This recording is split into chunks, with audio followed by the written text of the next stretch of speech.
be in America? A, you better be here legally or you're out of here. B, when you're here, let's speak American. What you talking about? Donald Trump says that he would love to have someone of your strength in his administration. When you take a look at the cabinet, is there a particular area you think would line up best with your strengths, a position you'd want to serve in? That's a great question. I think a lot about the Department of Energy, because energy is my baby. Oil and gas and minerals, those things that God has dumped on this part of the earth. It's to have an echo when you think. It's to have brain liposuction. Hold this, Kirk. Behold the atheist's nightmare. Now, if you study a well-made banana, you'll find on the far side there are 3 ridges. On the close side, 2 ridges. If you get your hand ready to grip a banana, you'll find on the far side there are 3 grooves, on the close side 2 grooves. The banana and the hand are perfectly made one for the other. You'll find the maker of the banana, Almighty God, has made it with a non-slip surface. It has outward indicators of inward contents: green, too early; yellow, just right; black, too late. Now, if you go to the top of the banana, you'll find, as with the soda can makers, they placed a tab at the top. So God has placed a tab at the top. When you pull the tab, the contents don't squirt in your face. You'll find the wrapper, which is biodegradable, has perforations. Notice how gracefully it sits over the human hand. Notice it has a point at the top for ease of entry. It's just the right shape for the human mouth. It's chewy, easy to digest, and it's even curved toward the face to make the whole process so much easier. Seriously, Kirk, the whole of creation testifies to the genius of God's creative hand. It absolutely does. You think of the human eye. It has 40,000 nerve endings and focusing muscles that move more than 100,000 times a day. The human eye has over 137 million light-sensitive cells. And even Charles Darwin himself said, "To suppose that the eye could have been formed by natural selection seems, I freely confess, absurd in the highest degree."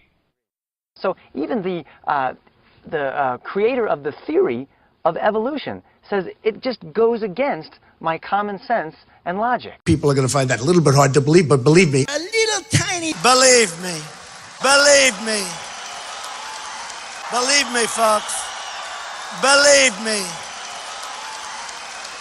I've studied this issue in great detail. I would say actually greater by far than anybody else. And they couldn't believe it. Nobody could believe it. Believe me, folks. Folks, believe me. We know what we're doing. So let me just tell you. Let me just tell you. Believe me. Believe me. Believe me. Believe me, folks. Believe me. Believe me. They don't have the same love that we have, believe me. A little tiny wall on our southern border. I would build a great wall, and nobody builds walls better than me, believe me. And I'll build them very inexpensively.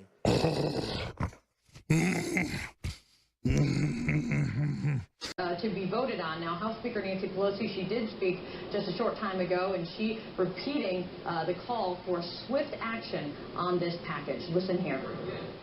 Every month that we do not have an economic recovery package, 500 million Americans lose their jobs. I don't think we can go fast enough to stop that. The President asked for action, swift and bold. That is what we are doing. But House Republicans are strongly disagreeing, calling for their very own meeting with President Obama to voice their concerns and push for changes in this stimulus. Listen here to House Minority Leader John Boehner.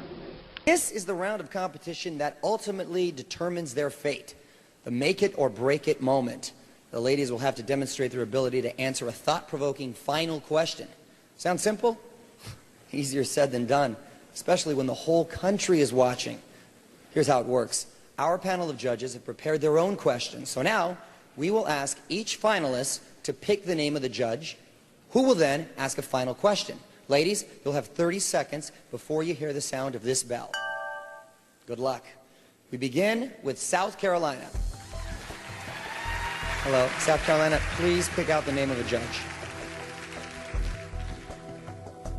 Thank you. Judge number 5, Amy Teagarden. Okay.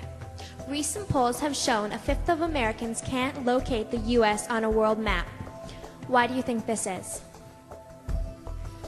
I personally believe that U.S. Americans are unable to do so because some people out there in our nation don't have maps, and I believe that our education, like such as in South Africa and the Iraq, everywhere like such as, and I believe that they should, our education over here in the U.S. should help the U.S. or should help South Africa and should help the Iraq and the Asian countries, so we will be able to build up our future for our children. Thank you very much, South Carolina.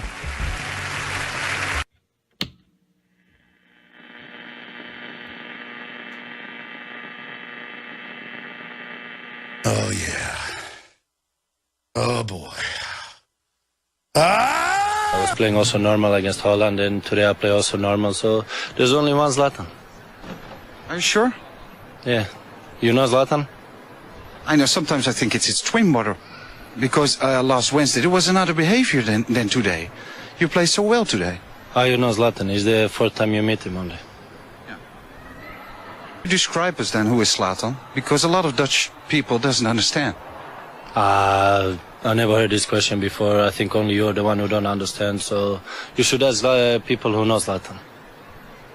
What do you think they will say? Ask them. Last question then, Zlatan. Can you understand that a lot of people are surprised by the way Zlatan 4 days ago was? And how he played now so well today? Yeah, I think they will understand that I played the both games very good.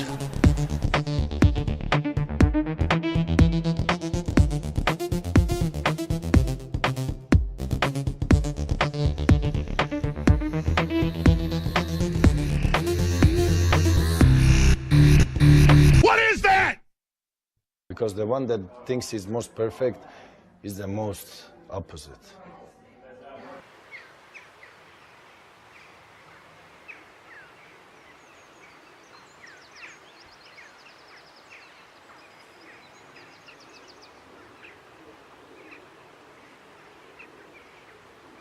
I would build a great wall, and nobody builds walls better than me, believe me. And I'll build them very inexpensively. Let me knock a little more of this off first. What I'm doing is giving myself a little greater chance. You know what I mean? I'm going to come back and get this coming this way, but I'm going to take a little more of this off so when I do, I'll get what I want. Okay? It's love, believe me. It's love. It's love. Hey, somebody has run out on the field.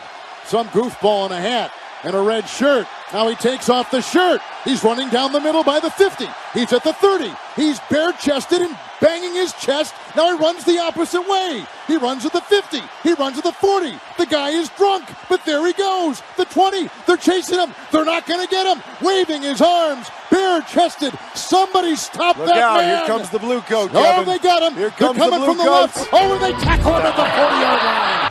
There's no going back. I've seen things I can't unsee. Oh.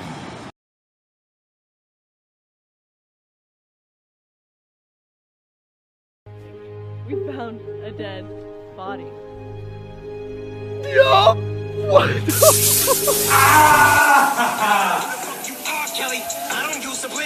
So many women in our office have the exact same problem. You know, we just sit there absolutely freezing at our desks trying to type. You can probably tell I've got a cold right now, which I blame all on the AC. It's just such a relief to know that there's actually proof that this is happening, that women, you know, do feel the cold more than men, and that the AC in offices is normally regulated more for a male's temperature than a woman's. And it's an explanation for these constant battles you'll see in offices right across the country between the sexes for control of their office thermostat. Yeah, exactly. And I think, you know, one of the biggest problems is that often in offices it is men who control temperatures. You know, that's just something I've found anecdotally. And because majority of the men in offices seem to be absolutely fine with the temperatures, you know, women kind of just sit there on the corner feeling absolutely frozen. And, you know, often, like, actually nothing's being done to help them. And, you know, it might sound like a bit of a silly, light-hearted issue, but actually it's really uncomfortable being freezing at your desk every day. Take it from me. No, I know I experience the same, because what I've often found is you go in on a really hot summer's day, you're wearing summer clothes, you go into an office and it's absolutely freezing. I think even for some men it must be too cold. I don't understand why air conditioning is often so cold. So what you have to do is then take a jumper in with you and put that jumper on in order to be able to function. Yeah. Honestly, I think so many women listening now are going to just be nodding their heads thinking, yes, that is exactly my reality. You know, we joke at work that we actually can't dress fashionably anymore for summer because you actually just can't go in sandals. You can't go in a summer dress because you're going to have to put on the jumper or the emergency cardigan. So, yeah, it is quite frustrating, especially when you then go out on your lunch break or your commute home and you're absolutely boiling outside. And I think there is a bit of a problem when it's warmer outside than it is inside your office. So what's the solution then? Because we can't have men overheating in the offices, can we? No, I think we just need a bit more flexibility. You know, I think it is just essentially common sense. So if, you know, an office is noticing that a number of women are complaining about the cold, they need to be more flexible. You know, they need to actually kind of lower it and not just say, oh, the men are fine. You know, now there is actually proof that this is actually an issue. I think they need to kind of take women's considerations into account, and you know what, maybe there can be more flexibility with men not having to wear suits in some offices and they can come in t-shirts or whatever they need to be the right temperature.